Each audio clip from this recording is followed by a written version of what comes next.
এই দেশে একটা স্বাভাবিক সুন্দর পরিবেশ আমাদেরকে তৈরি করতে হবে।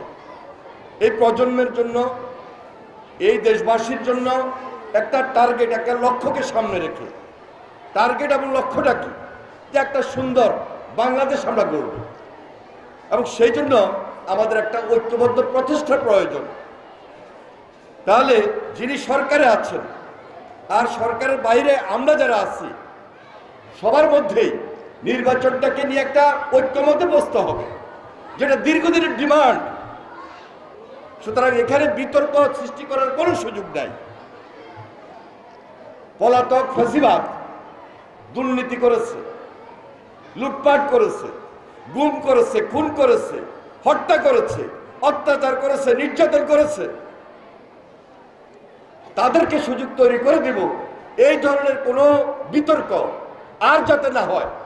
আমি বিশেষভাবে এই সরকারের, এই অন্তর্বর্তীকালীন সরকারের সবাইকে অনুরোধ করব, আলোচনার টেবিলে, গোল টেবিল আলোচনা হতে পারে, রাজনীতিবিদদের সঙ্গে আলোচনার যে ক্ষেত্রটা, এটা আরো বৃদ্ধি করতে হবে। এই সুযোগটা কিন্তু আপনাদেরকে তৈরি করে দিতে হবে।